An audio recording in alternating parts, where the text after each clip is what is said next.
The views and opinions expressed on any program are those of the producers and/or the persons appearing on the program and do not necessarily reflect the views and opinions of FRCMedia, Bristol Community College, or the City of Fall River.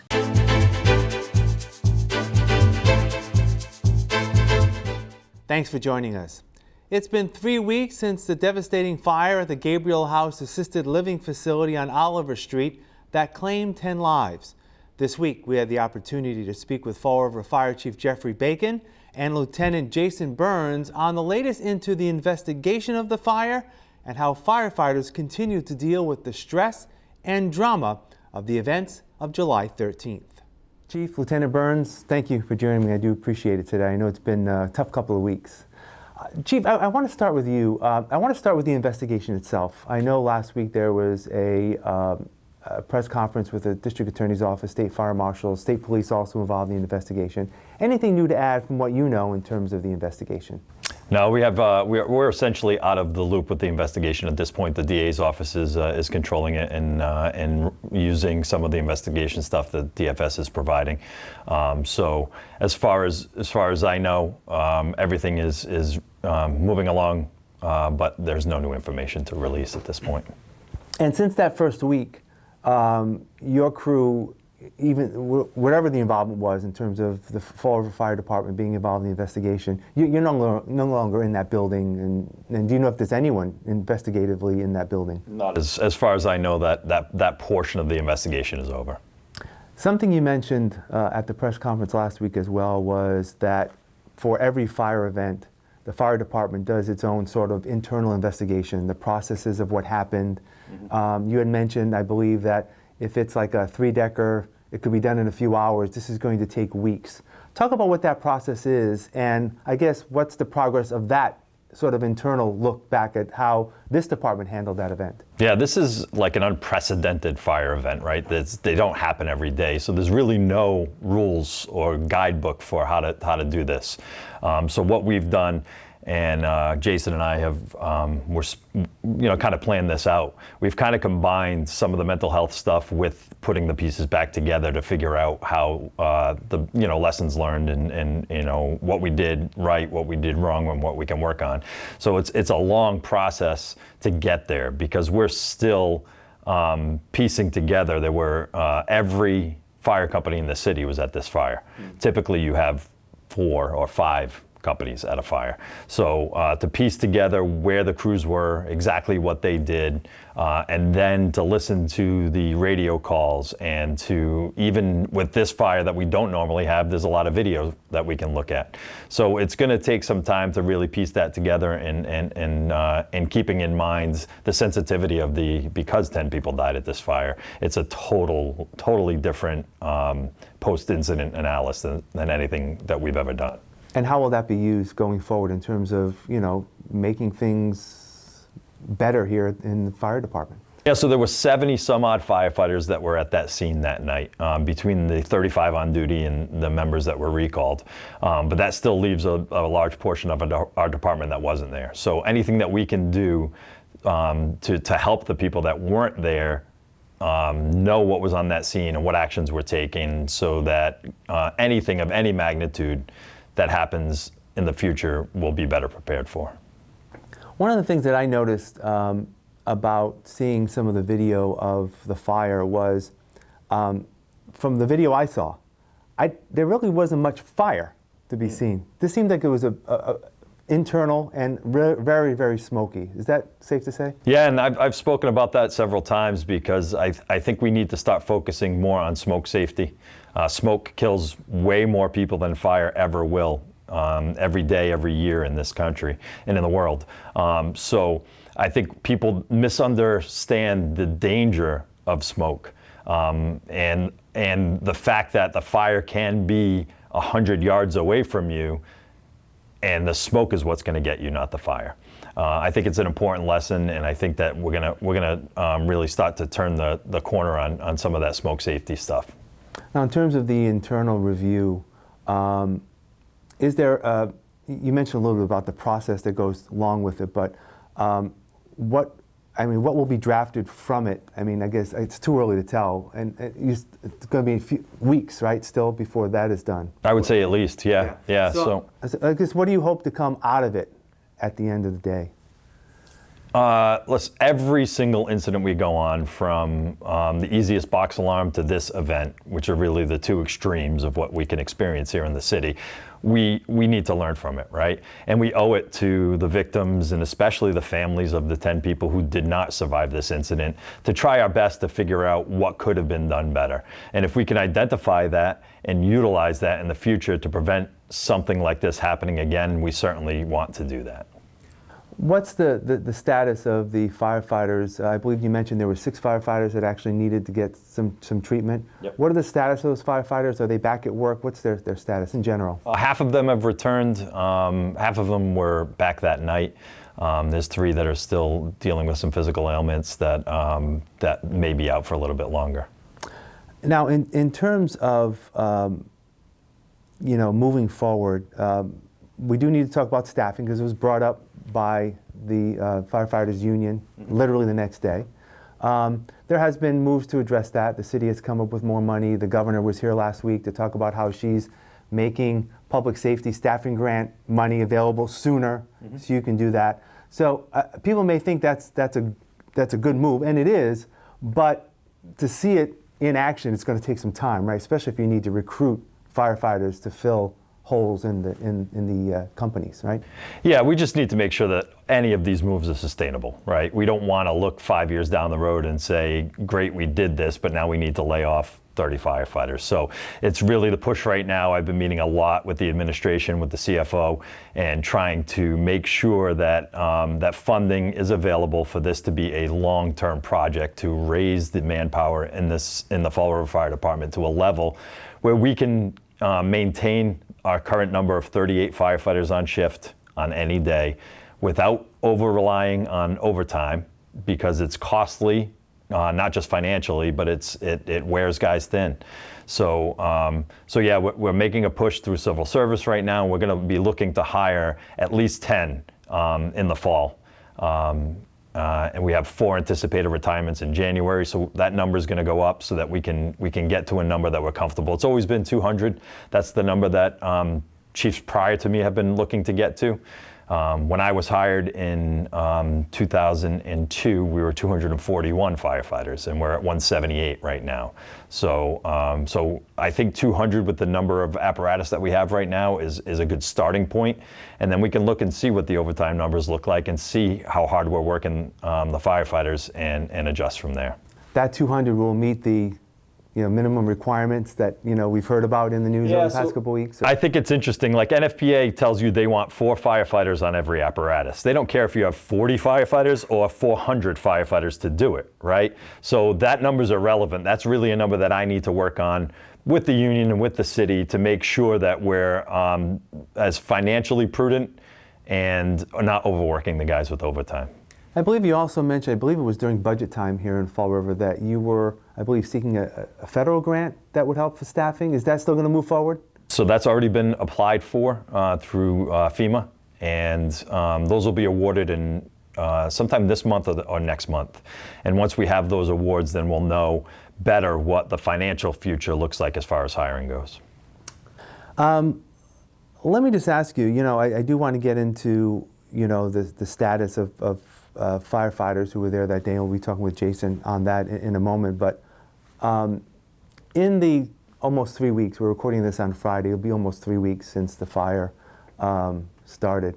Have you processed the event differently, given the time that has passed, in terms of not necessarily details about, well, this could have been done better, that could have been done better, that'll all come out in the review, but have you looked at the event any differently, given the time that we've had since?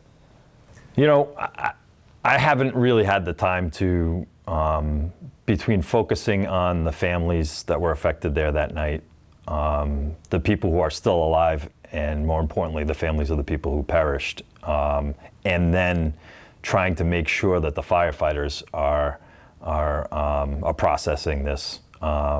I really haven't had time to sit back and do that, 30,000 foot view and really focus on the incident. It's no less tragic in my mind today than it was standing there that night. Maybe a little less traumatic today than it was that night.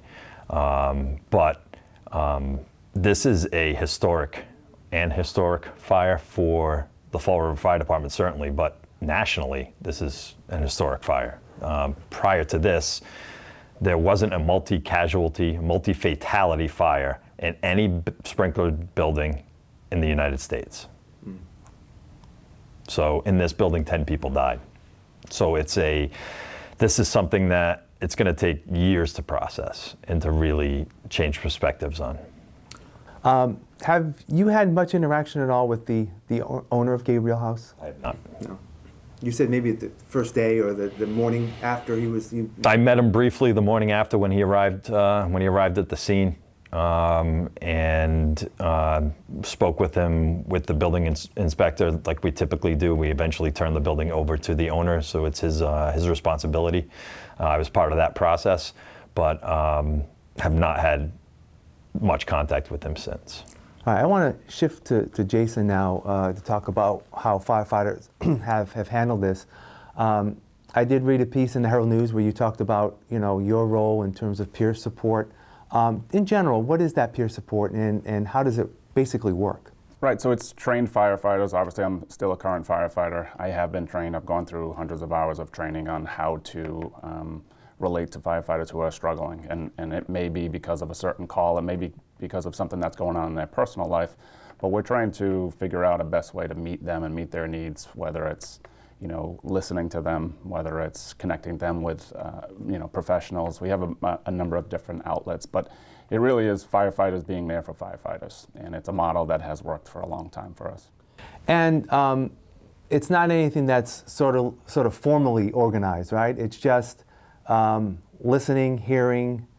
It is peer-to-peer, right? You may have some firefighters that may be talking to one of their teammates and then may trigger something to say, hey, are you okay? I mean, is that how it basically works? Yeah, it's been a pretty wild journey. A long time ago, before I was on this job, you patted somebody on the back and said, get back out there and do your job, right? Suck it up, right? Right, that's what you did.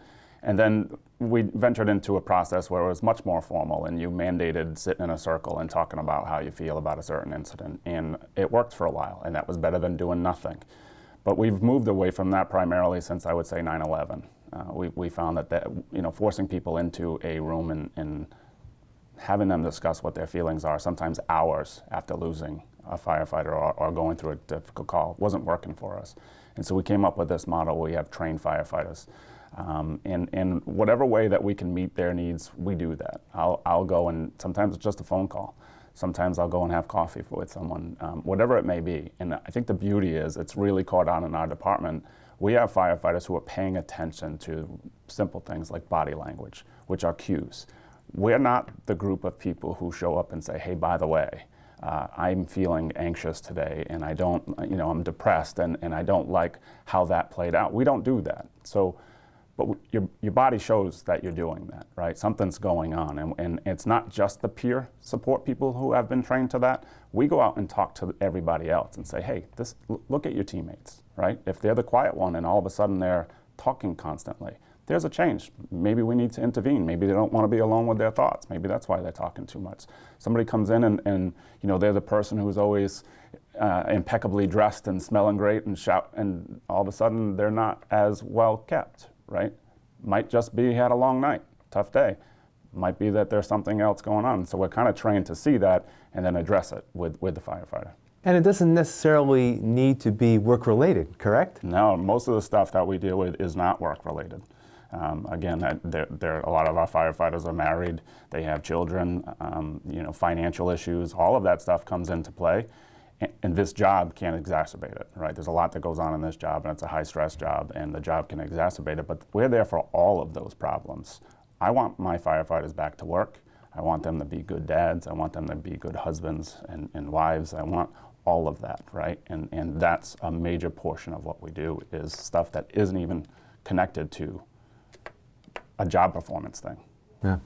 Since July 13th, has there been an uptick in in need of this type of support? There's a lot more attention on it.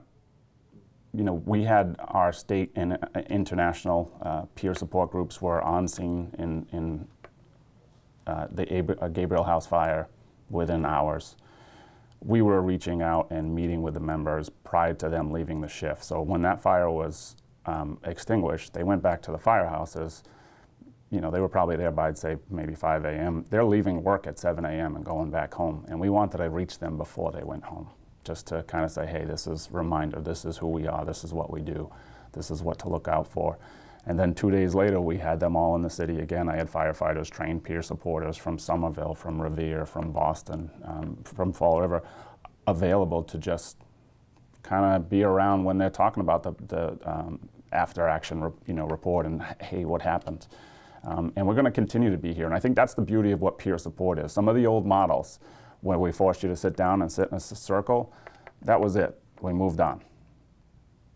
Our strength is being there 2 weeks later, a month later, 6 months later, 6 years later. The process is going to be there for until it doesn't work anymore. You know what I mean? And I think that's the beauty for our firefighters. They get to know that it's there and they can use it. Has there been, and maybe Chief, this could be a question for you. We talked about how those who were physically injured, how they're dealing with it. There's still a few that haven't come back. Have there been some firefighters who were there that may need or have taken extra time because of their emotional support? They needed that to clear their heads, and they maybe not have been back as soon as that maybe they would have been? I honestly think for our department, because of the atmosphere that we've created and the supportive atmosphere that we've created, that the firefighters on this department want to be at work so they can talk, so they can process this with their peers, with people who were there. A lot of times, and I've experienced this on my own, I'll go to a party, for instance, in the last 2 weeks, and people want to talk to me about it, and it's the last thing I want to talk about with them, because they're just trying to find out, oh, what was it like being there, right? Which is fine, I get that curiosity, but it's hard to talk with people who don't understand what it was like and weren't there, right? So I'm much more comfortable, and I've been at the stations. Today's another shift that those guys are working, and I'm going to be at the stations this afternoon because it's much more comfortable for me to process it, talking with the guys that were there, who know what it felt like to be there, who know what it smelled like to be there, who felt everything on that scene, just the weight of everything. That's when you can really process it and really get to your vulnerable places and start to make sure that you're getting the support that you need. And you were in their shoes, right? You were a firefighter, right? Both of you started, right? You're a firefighter, and that's where you start. Let me just ask you back to Jason, if I could. In terms of getting to the firefighters again right after the event, you mentioned that before their shift was over, you had these conversations. There was a difference between getting their reaction right after it happened versus, again, I asked the chief about this, having a few days to think about it. There could be different emotions there, correct? Always, yeah, it takes some time. And initially, I wasn't asking them how they were feeling. I wasn't asking that question verbatim. I was watching them. In their body language and paying attention to who's got their eyes that are a little glossed over and kind of like what the heck just happened. Just really paying attention to body language, but just being there, letting them know I'm here. I mean, it took a couple hours to get state level people here. I was on that scene within an hour, and I just wanted to be around them. And so that was part of the process, is to let them know that this is where we are, a reminder this is what we do. Yeah, this may be a little cliche, but a lot of organizations will say, we're a family, we're a team, right? A media organization, firefighters, pick an occupation. But it's a little different when it comes to fire department, even compared to police department, where fire departments, like you said, you've got a station where there's a number of people. Police department may have two police officers in a car. So it really is that family atmosphere, isn't it? And that makes a deal where you're speaking with family in some ways, right? Right, it is family, and we call it the brotherhood. And listen, it's just like family, we fight all the time. I disagree with everybody at a kitchen table all the time. I have a different opinion every single time, right? That's just how we operate. We're okay with that. But at the end of the day, again, we're willing to put our lives on the line for perfect strangers. What do you think I'm willing to do for my brother firefighter, right? Like, that is what brings me to the table, to do the peer support, to make sure they're okay. I love this city. I will do anything to protect people in the community. That being said, what do you think I'm willing to do to protect my firefighters? Absolutely everything, and it's that family atmosphere.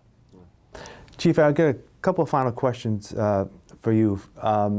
Past few weeks been a whirlwind, to say the least. Yeah. How has it been dealing with us in the media over the past few weeks? Something that obviously you don't have any training for when you took this job, in many ways. Right? Yeah, no, I was a district chief for 10 years prior to becoming in the position I'm now, the chief of the department. So I did deal with the media a lot on fire scenes, sure. Right? But that did not prepare me for what was coming. And I think I credit the night of the fire, the state fire marshal's office, the IFF guys that were meeting prior to our press conferences, Jake Wark from the DFS office. I got kind of a crash course, right, of what to expect, how to handle it, and that made all the difference. But I can honestly say that the media has covered this story, I think, with compassion, by and large. They've treated me well, they've treated the firefighters well, and I know that they've really tried to show the human side of this story, from both the victims and from the first responders, not just the firefighters that were there. So I credit the media for thus far really doing a good job with this story and making my job easier. Final question. Regardless of an event, when something happens, communities tend to rally in support.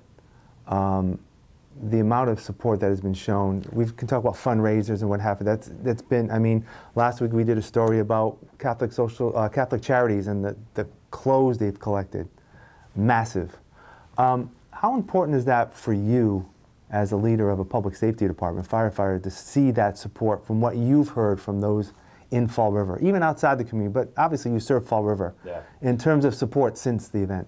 I think, as you're asking the question, and Jason and I don't think either one of us are surprised by it. We both did the Fill the Boot through MDA for years, and were blown away by the support that this community has for people when they need it, right? So I've always said that people who have felt need in their lives, whether that's financially, physically, mentally, they're more likely to provide need for other people in their moment of need. And I think that's the story of the city of Fall River. Like, I don't know that there's many people in the city that have gone through their lives without needing something, right? And I think that that's why this city and this community really rallies around individuals in their moment of need. And it makes my job easier. I'm so proud of this community for doing that.